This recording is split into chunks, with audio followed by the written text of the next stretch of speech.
What's going on, guys? We're back with another video. This time it's a bit different. We're talking about all 8 of the new dungeons in patch 10.2 for specifically Hunter, and some tips and tricks for some of the bosses, some of the ads here and there.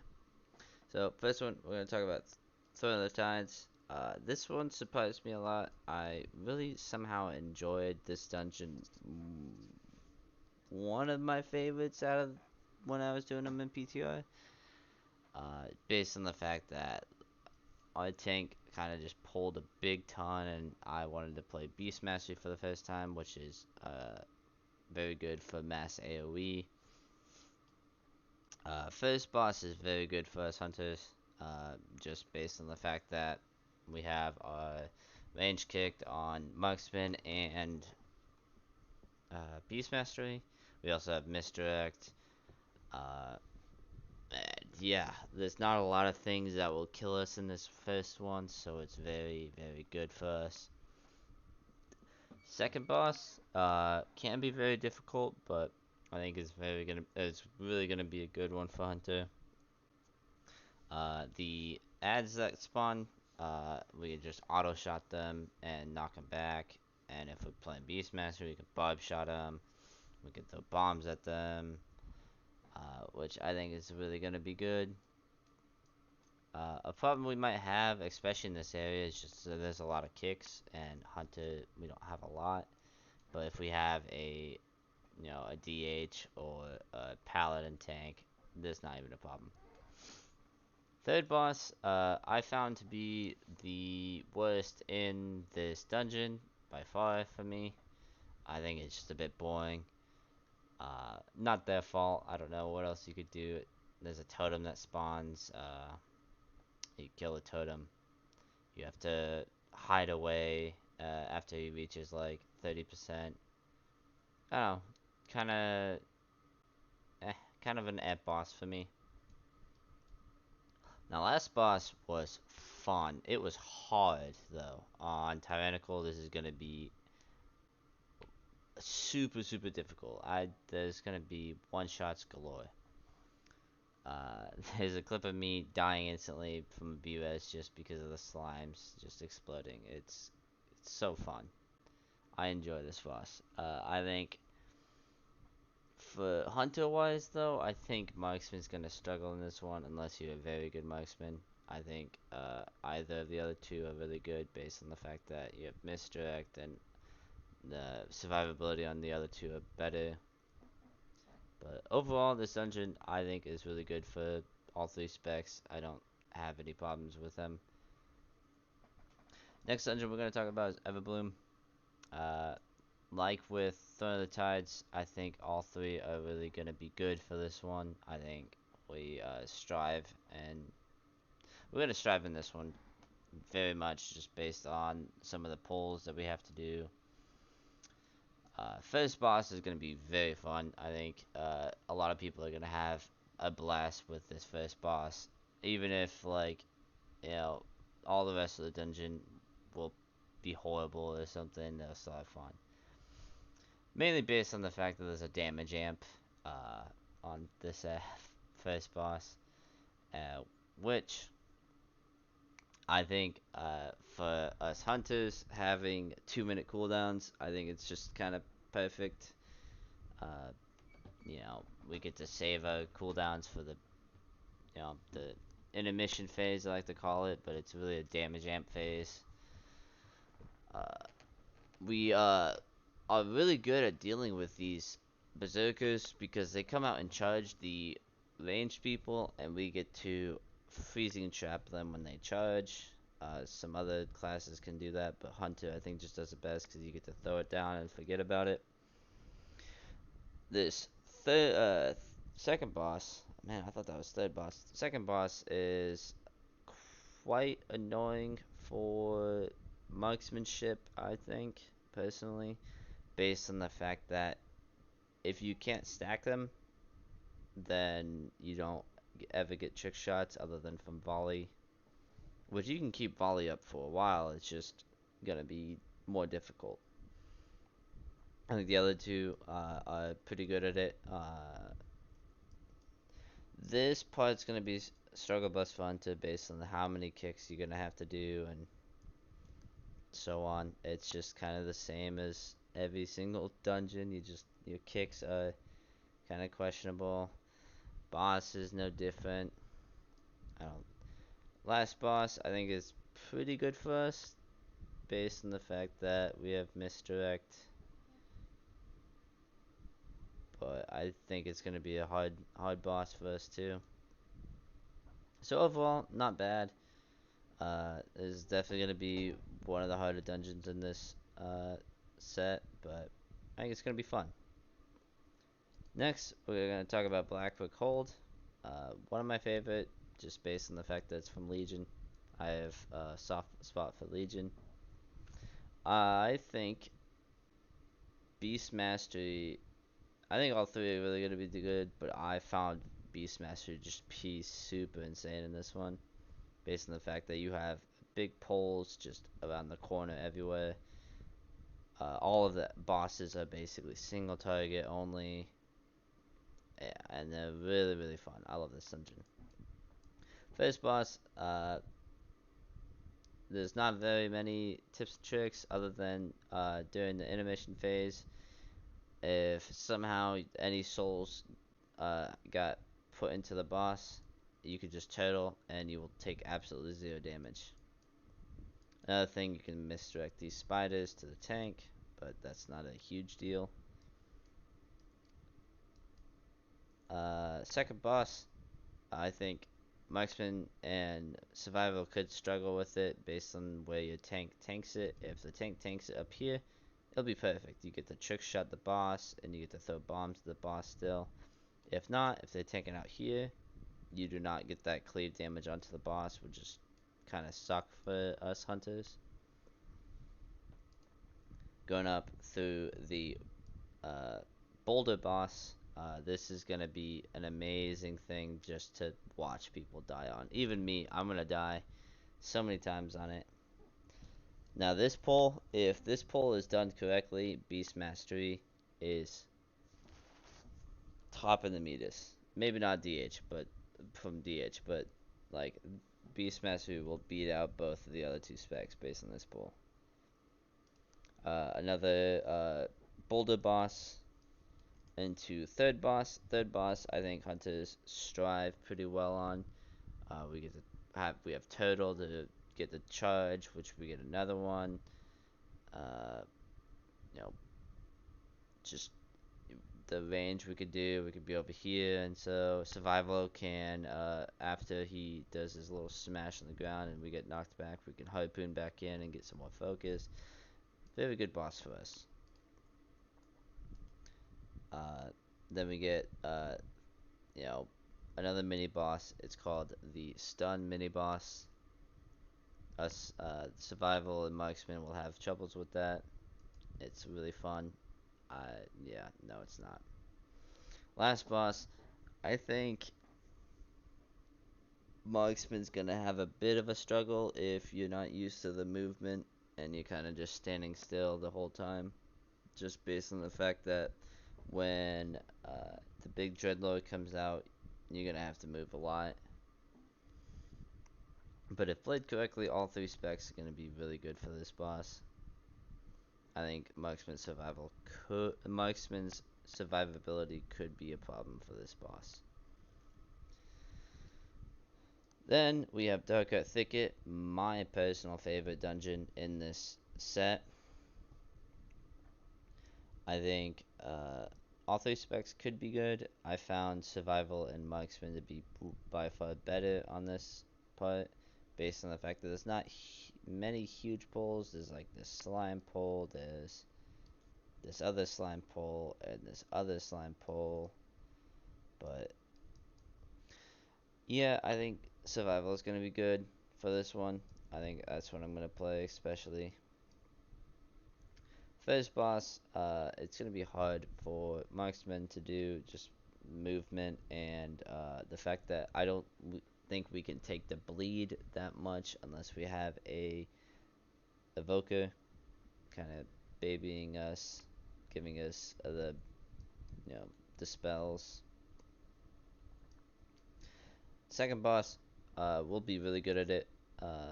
We get to post haste, disengage out of the roots to make it disappear. Uh, Tip trick. Oh my god. Little trick. If you're a night elf, you get to shadow meld. I'm pretty sure that works with feign death too. So that's another trick for this boss, but it's basically a tank and spank with misdirect into the tank. It's basically just a tank boss. Moving on to this one. This one's gonna be pretty good for us. I think the only scary part about this one is the earth shattering roar. Could be a problem if it starts getting to higher keys and you don't have cooldown every time for it. But I think overall it's a good boss for us. And then last boss, amazing for us. I think this is one of the easier bosses in this dungeon, based on the fact that the only the only survivability problem is the mid phase where he phases over to second phase with all the swirlies. But as a hunter, I have not, you know, had any problem with that based on the fact that we have turtle. Just turtle every time you have that, and you'll be fine.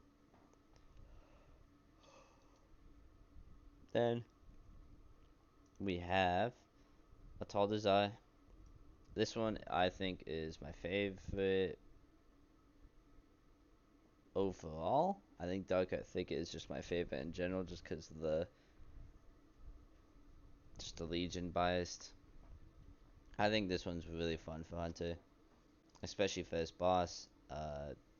You can feign death the charge. You can easily get behind a wall. Just fun in general.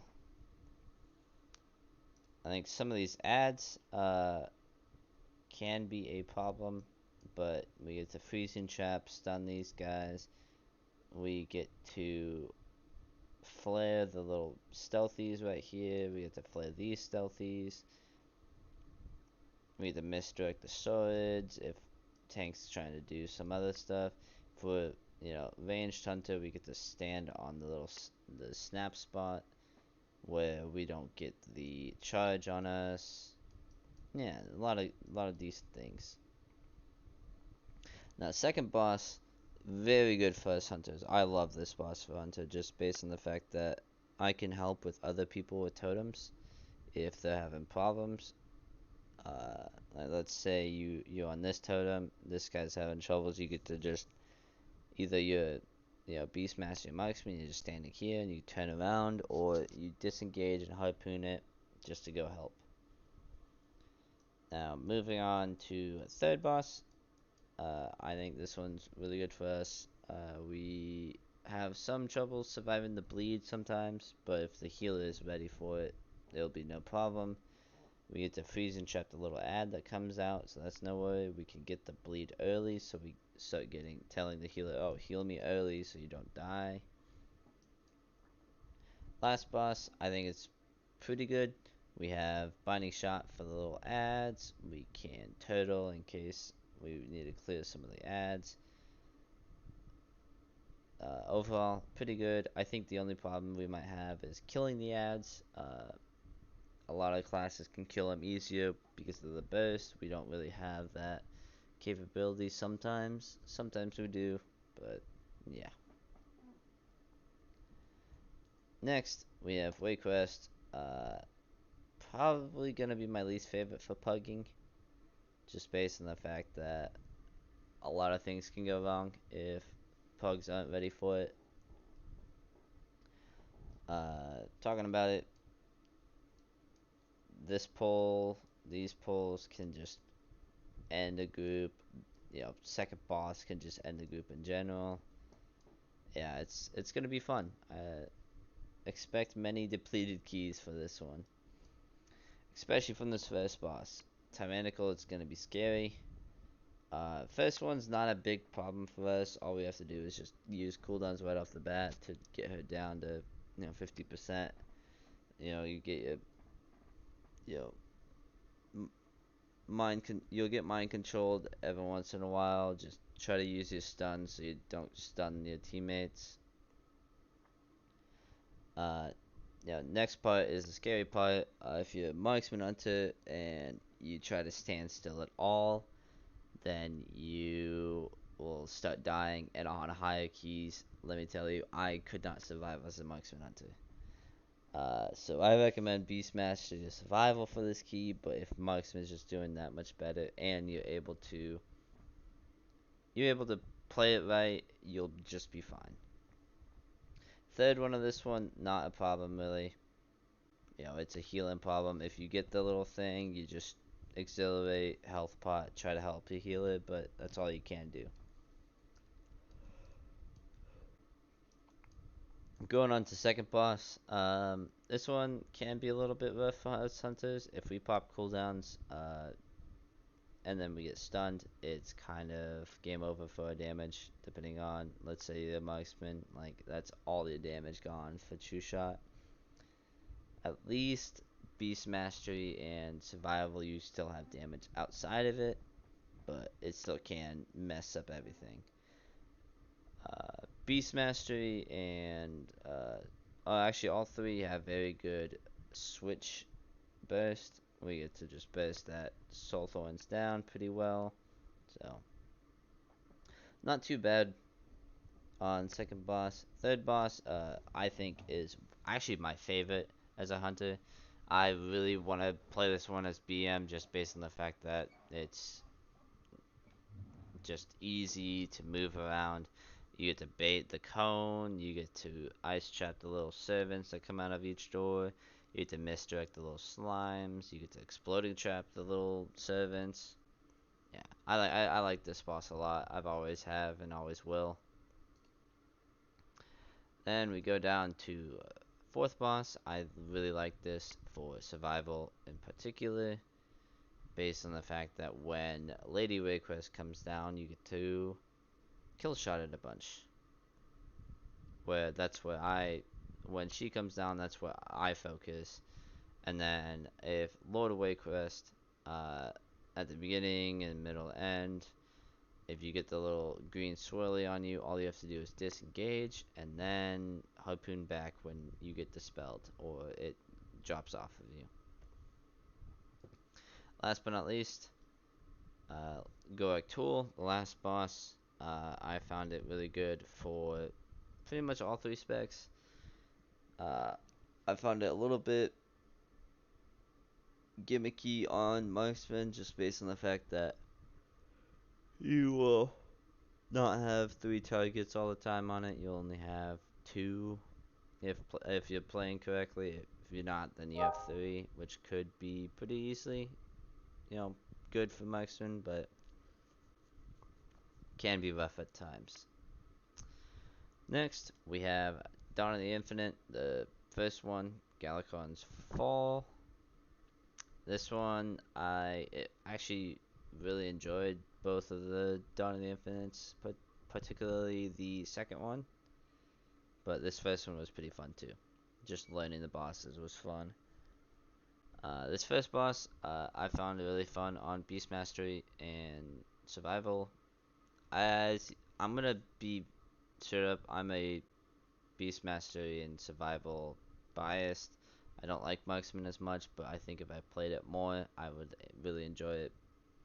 It's got a lot of good burst, but we'll get to that when I make my guides. I'm gonna make them and try to go the ins and outs of Hunter in my guides. So if you'd like to see that, please like, comment, subscribe. I know it's kind of like a plug in the middle, but I appreciate it. But this first boss, pretty easy for Hunter. I didn't have any problems when I did it. I think some of the rot damage could kill us, but then we just blame a healer and move on.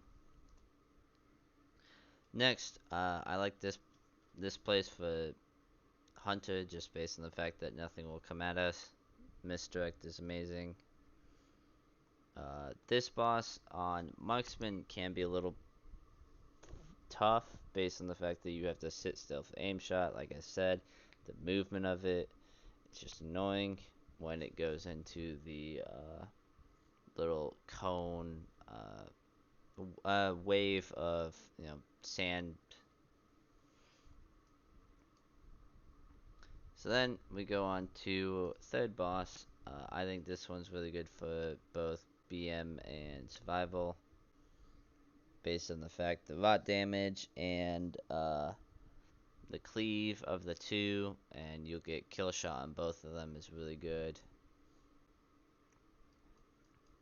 And then last boss I think is really good. I think this might make this dungeon hunter galore, hunter meta, just based on the fact that Iridicon never rarely, well, like, is almost all the time at 80% health, so you always get 5% increased damage, which is amazing. The only problem is survivability could be rough on higher keys, but 5% increased damage throughout the whole thing is amazing. Last but not least, we have Dawn of the Infinite, Mozon's Rise. So this one, I haven't had much time on. I really like it, but a lot of the mechanics, like, I've kind of skipped over because it was like we killed it instantly. Uh, some things here, I think a lot of the damage can be avoided, and the balls are easily soaked by us. It's not hard. I just think you need to stay at the edge and then move in when he casts it. It's not hard.